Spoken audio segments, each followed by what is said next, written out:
اور آپ کو بتائیں سپریم کورٹ میں ججز ٹرانسفر کیس بھارت میں ججز کے ٹرانسفر میں ججز کی رضامندی نہیں لی جاتی ہے۔ جسٹس محمد علی مظہر نے کہا انڈیا میں ججز ٹرانسفر میں چیف جسٹس کی مشاورت ہے اور ہمارے ہاں جج ٹرانسفر پر رضامندی آئینی تقاضا ہے۔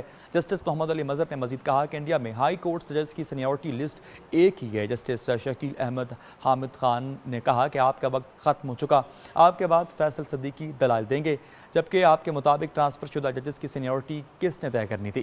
جسٹس شاہد بلال نے کہا کہ آپ متفق ہوں یا اختلاف کریں۔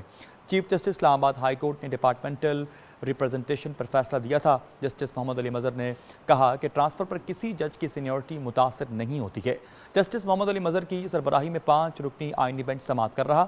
ہائی کورٹ سے ججز کے ٹرانسفر پر بہت سارے نکات پر غور ہونا چاہیے۔ وکیل حامد خان نے کہا کہ اسلام آباد ہائی کورٹ میں ججز کے تبادلے میں غیر معمولی جلد بازی دکھائی گئی ہے۔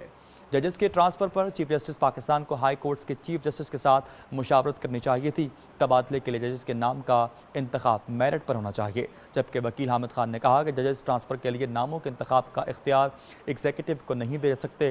جسٹس خادم حسین کے تبادلے پر مشاورت کا عمل ناقص ہے، جبکہ وکیل حامد خان نے کہا کہ بلوچستان سے جج کے ٹرانسفر کے لیے قائم مقام چیف جسٹس سے مشاورت کی گئی ہے۔ ججز ٹرانسفر کی ایڈوائس میں بھی نقص موجود ہے۔ ایڈوائس کی کابینہ سے منظوری نہیں لی گئی۔ سینیورٹی کا تعین اس وقت کے چیف جسٹس اسلام آباد ہائی کورٹ نے کرنا تھا۔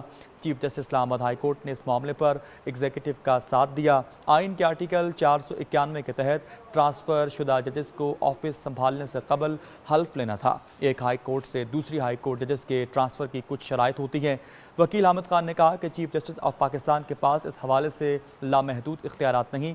پریکٹس پروسیجر ایکٹ لاگو ہونے کے بعد چیف جسٹس کے اختیارات 3 رکنی ججز کمیٹی سے شیئر ہو گئے۔ حامد خان نے کہا کہ چیف جسٹس کو ٹرانسفر کے معاملے پر رائے دینے سے قبل 2 سینئر ججز سے مشاورت کرنا چاہیے تھی۔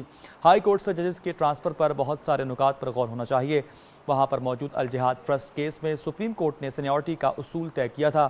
وکیل حامد خان نے مزید کہا کہ اس وقت جوڈیشل کمیشن نہیں تھا، موجودہ کیس میں بامانی مشاورت نہیں کی گئی، جو کہ المیہ ہے۔